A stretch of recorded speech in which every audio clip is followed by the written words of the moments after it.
Hola, ¿cómo les va? ¿Todo bien? Las 10:02. Lo primero que necesitamos decir es que hay una primera frase con riesgo de equivocación. A veces se está muy seguro de lo que se dice, a veces más o menos.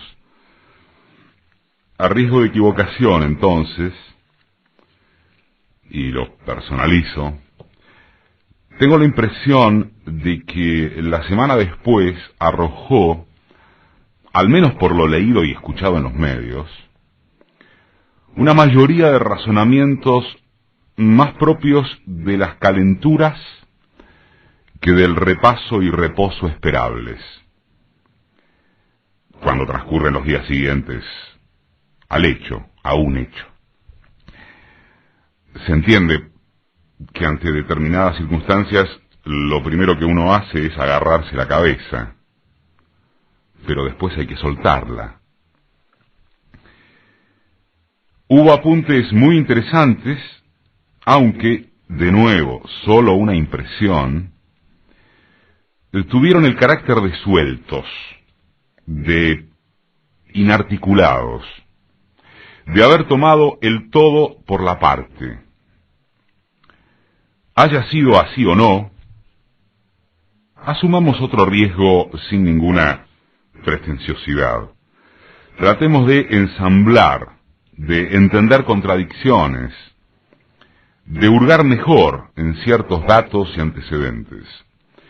Puede salir mal, pero debe intentárselo porque de lo contrario continuará rigiendo una lógica de blanco o negro que no suele compadecerse con la complejidad de la política. Para empezar, desde algún punto cualquiera, decir que esta es una ciudad facha porque poco menos o algo más de la mitad de sus sufragantes optó por la derecha, según se tome para no ir muy lejos, el domingo pasado o la segunda vuelta de 2007, es un disparate. Un disparate. Esta es la misma ciudad que derrotó a Domingo Cavallo, y ese sí que es un tipo que instaba desde la derecha explícita. No era Macri, que se agota en suelta de globos, pinturas de amarillo y fraseología de escuela primaria, sin cuadros políticos más que el ingenio provisto por su asesor publicitario ecuatoriano.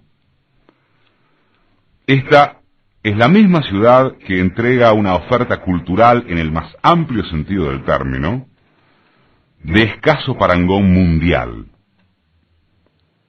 Esta es la misma ciudad epicentro de innúmeras movilizaciones y protestas sectoriales de todo tipo, y no precisamente de derecha. Es la ciudad de la carpa blanca docente, la ciudad que tiene periodismo sin discurso único, la ciudad del debate. Es todo eso tanto como la sede gorila histórica, el centro financiero del garcaje, la pornografía de las desigualdades sociales. Y aún así, tiene más a su favor progre que la Madrid del PP, que las urbes francesas de los votos auténticamente fascistas por Le Pen, que la Milán del separatismo aliado a Berlusconi, que la Santiago pinochetista, que la Montevideo votadora sucesiva de amnistías a los milicos. Buenos Aires es incluso la ciudad que habilita un artículo como el de Fito Páez, cuyo pecado no es lo que dijo, sino haberse permitido afirmar en público exactamente lo mismo que piensa el núcleo duro de quienes detestan a Macri y a lo que Macri representa. Y es la misma Buenos Aires en la que Cristina significa un arco que va desde ganar cómoda hasta una excelente elección. ¿Qué dirán cuando eso suceda? Que de ciudad facha se convirtió de la noche a la mañana en la quinta esencia izquierdista.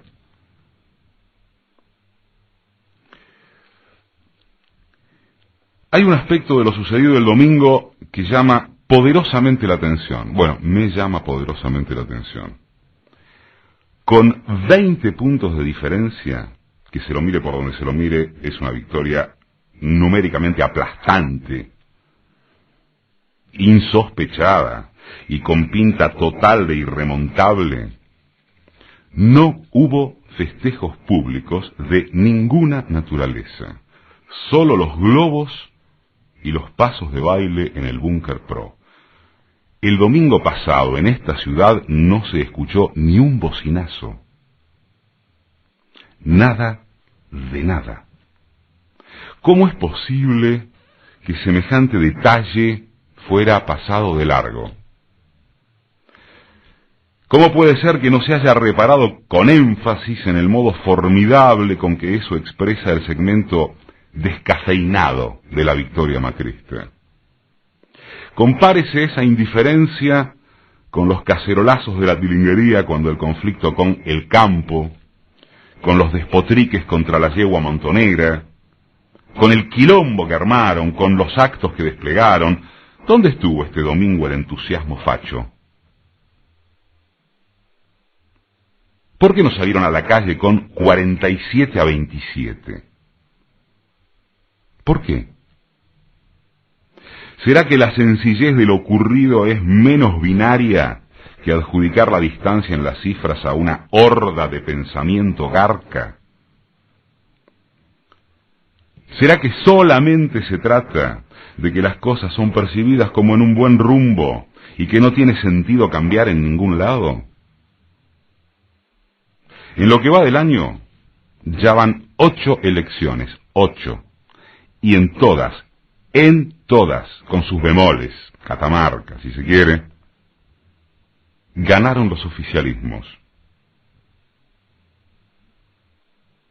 ¿No será que el nacional está preso de su propio éxito en un punto, y que justo por eso acaba de tocarle una derrota dolorosa pero comprensible? Lo de dolorosa es irrefutable en lo anímico, aunque también puede discutirse si es bajo la estrictez de cierto raciocinio político, porque después de todo, un Macri ganador conlleva que hay algo para contrastar discurso y acciones, algo. Gobernar contra una oposición activa es agotador, pero gobernar sin oposición aburguesa.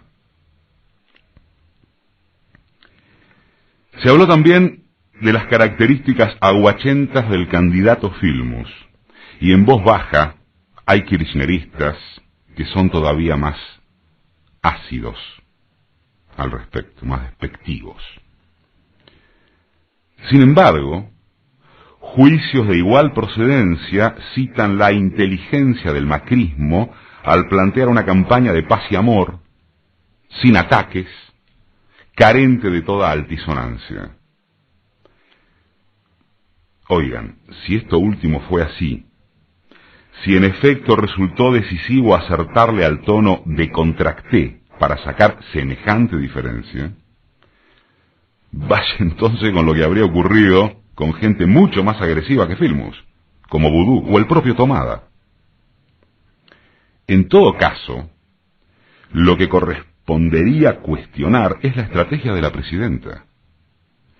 Cristina jugó casi hasta último momento con el nombre del elegido, achicándole los tiempos y endosándole una imagen de acatamiento sin chistar, tanto en el manejo de las candidaturas ejecutivas como en la conformación de las listas. Y la pobreza de la campaña acá dio idea de que no estaban especialmente ansiosos por ganar, al margen de las bondades o deficiencias de Filmus. En todo momento se lo vio más solo que acompañado. Debería replantearse si acaso no consiguió un muy buen guarismo, porque fue a pesar de la campaña que tuvo.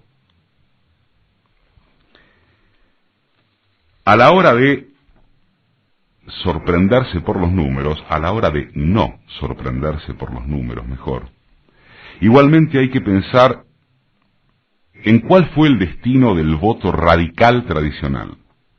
¿Desaparecieron los radicales en lo que supo ser su bastión? ¿Son nada más que el 2% obtenido por una candidata impresentable? ¿O siguen siendo muchos y fueron a parar a Macri, como debe ser. Tampoco se examinó la elección de Solanas, más allá de repetir que quedó encorsetado por la polarización. Perdió la mitad de sus votos de hace apenas 2 años. Hoy, así y todo, estaríamos hablando de otra cosa si no le hubiese sido funcional a la derecha, aun cuando solo se computara la parte progre de sus seguidores. En cualquier hipótesis, si esa no les gusta, los votos de Solanas, que al fin y al cabo fueron la tercera fuerza, ¿también son adjudicables a la ciudad facha? Es cierto, Pino hace todo lo posible por parecer un jugador de Macri, y ahora redobla esfuerzos convocando a la libertad de acción de sus votantes. Pero lo que él hace no es necesariamente lo mismo que lo que expresa su espacio. Finalmente, en cuanto a indagaciones numéricas puntuales, cabe reiterar como muy dudosa la semblanza exitista que han trazado los grandes medios opositores. Esa cuenta de que Macri en Capital, más el probable triunfo de socialistas y radicales en Santa Fe, más favoritos cordobeses que no son del gusto acá, redibuja el panorama. ¿Cómo sería? ¿Con cuál candidato aglutinador? ¿Con qué cálculo en la provincia de Buenos Aires e inclusive en esos grandes centros urbanos donde la presidenta comanda con amplitud la intención de voto? Cuando se puntean algunas exploraciones de lo sucedido el domingo acá en Capital, parecería que empezó a cambiar todo el país. No se debe arriesgar un pronóstico concluyente a favor de Cristina, sencillamente porque no se gana hasta que se gana. Pero tampoco confundir datos con expresiones de deseos. Sí pueden anotarse algunas enseñanzas, ¿no? La inconveniencia de decidir siempre en soledad. La ausencia de un trabajo más intenso y efectivo en el cuerpo a cuerpo, en la militancia. El exceso de confianza en la publicidad oficial.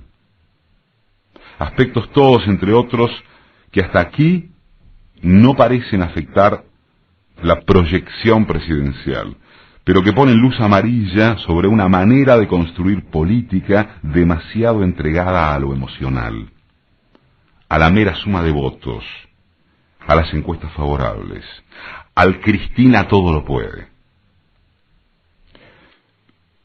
La oposición tiene lo suyo, claro, y caramba si lo tiene, o ahora resulta que también se perdió de vista que el Macri ganador es un bajado de la contienda nacional al que acompañan otros varios bajados. Un poco más de serenidad. Lo que devuelve al espejo analítico de la política no puede ser la imagen del Tano Pazman.